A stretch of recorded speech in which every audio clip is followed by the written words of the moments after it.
पाक अधिकृत कश्मीर हमको मिल जाए इसलिए यह यज्ञ हो रहा है। ये कुछ नहीं, ये मूर्ख नीति है। और प्रधानमंत्री उसके लिए केवल दुग्ध आहार कर रहे हैं, अन्न नहीं लेंगे। 11 दिन तक वो अन्न नहीं ले रहे हैं। बिना बलिदान के वरदान नहीं मिला करता, बस यही कह रहा हूँ। हमने बलिदान दिया तो हमको वरदान मिला। 14 वर्ष के वनवास के पश्चात भगवान राम के आने पर अयोध्या वासियों की जो प्रतिक्रिया हुई थी, वही प्रतिक्रिया इसमें मेरी है। मेरे हर्ष का कोई ठिकाना नहीं है। मैंने 3 प्रतिज्ञा की थी, 2 प्रतिज्ञाएं। पहली कि श्री अयोध्या में कथा करने तब आऊंगा जब राम जन्मभूमि का निर्णय हो जाएगा, एक। और दूसरी प्रतिज्ञा की थी कि अपनी राम कथा में श्री राम राज्याभिषेक का उत्सव तब करूंगा जब ये निर्णय हमारे पक्ष में आ जाएगा। दोनों प्रतिज्ञाएं भगवान ने पूरी कर ली, तो मैं बहुत प्रसन्न हूँ। आज से यज्ञ भी शुरू हो गया है। कहाँ? यज्ञ जो शुरू हुआ है उसको लेकर क्या कहना चाहेंगे? जो प्रतिज्ञा आपकी पूरी हुई और यज्ञ चल रहा है यज्ञशाला में, तो आज नहीं कल से यज्ञ शुरू हुआ मेरा। क्या इसका पूरा उद्देश्य? पाक अधिकृत कश्मीर हमको मिल जाए इसलिए यह यज्ञ हो रहा है। तो पाक POK हमें मिल जाए, इसे 1008 कुंडी हनुमान महायज्ञ चल रहा है। ये त्रेता के पश्चात प्रथम निष्काम यज्ञ है। प्रत्येक यज्ञ में कोई न कोई कामना होती है। मेरे यज्ञ में कोई कामना नहीं, केवल पाकिस्तान अधिकृत कश्मीर हमें मिल जाए, बस यही हमारी कामना है। तो आपको उम्मीद है, जैसे प्रभु राम लला की प्राण प्रतिष्ठा होने में, मंदिर बने में 500 साल का पुराना संघर्ष रहा, और अब ये पाक अधिकृत जो कश्मीर वाली बात है, ये भी बहुत ही संघर्षमय है और इतना बहुत ही मुश्किल है। तो आपको क्या पूरा पूर्ण विश्वास है? पूर्ण, हनुमान जी पर मुझे पूर्ण विश्वास। जब हनुमान जी सीता जी को ला सकते हैं लौटा करके, तो हमारी भूमि भी ला सकते हैं। सुप्रीम कोर्ट में आप ही वो व्यक्ति थे जो गए और तथ्यों के आधार पर आपने बात रखी। वो संघर्ष के दिन जब आप याद करते हैं तो क्या कहना चाहिए? कुछ ऐसे क्षण जो आप जब रोमांच हो जाता है मुझको, क्योंकि मैं भरत जी चिंतित थे कि मैं भगवान के काम में नहीं आया, पर मैं चिंतित नहीं हूं क्योंकि मेरी प्रतिभा भगवान के काम में आई। इसे मैं बहुत प्रसन्न हूँ।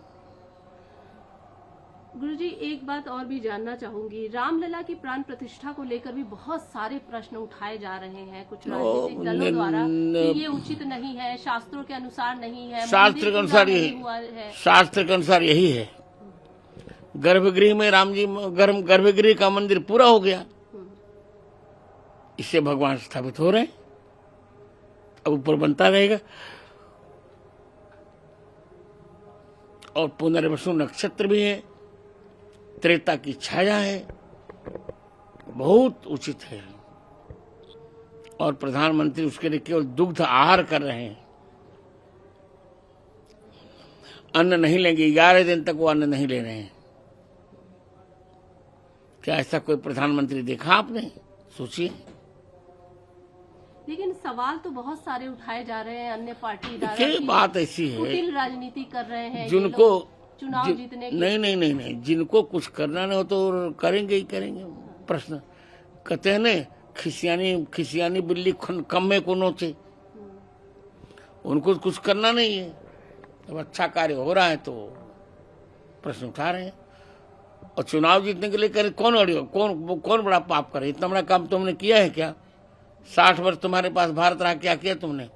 अब भारत 5वीं अर्थव्यवस्था हो गया, अब धीरे धीरे तीसरी होगा, अब फिर प्रथम हो जाएगा। तो आप इसको किस दृष्टि से देखते हैं? जो राजनीति हो रही है या धर्मनीति है, क्या मानते हैं आप? कुछ नहीं, ये मूर्ख नीति है। जो विपक्षी दल कह रहे हैं उसको आप मूर्ख नीति मान रहा हूँ। तथ्यहीन, जो कुछ करें सब तथ्यहीन है, सारे तथ्यहीन है। लेकिन एक चीज और आपसे समझना चाहूंगी, शास्त्र क्या कहता है? जो नियम हो रहे हैं, जो पूजा पाठ की विधि बिल्कुल हो रही है, शास्त्र के अनुसार हम लोगों ने तय किया है। शास्त्र के अनुसार है, शास्त्र के अनुसार है सब कुछ भी नहीं शास्त्र से विरुद्ध है। पौष मास है पर मकर संक्रांति के सूर्य हैं, सौर मास मकर का है और द्वादशी तिथि है, शुक्ल पक्ष, पुनर्वसु नक्षत्र है, उसमें त्रेता की छाया आ रही है। उसी समय भगवान राम गर्भगृह में विराजमान हो जाएंगे, रामलला जी। संत समाज की अगर बात करें, बहुत संघर्ष रहा, कार सेवकों का भी बहुत संघर्ष रहा, खून की नदियां बही, उसके बाद आज प्रभु श्री राम अपनी जगह पर स्थापित होने वाले हैं जल्द ही। तो संत समाज की तरफ से आप क्या कहना चाहेंगे, क्या विचार व्यक्त करना चाहेंगे इस पूरे विषय को लेकर? बिना बलिदान के वरदान नहीं मिला करता, बस यही कह रहा हूँ।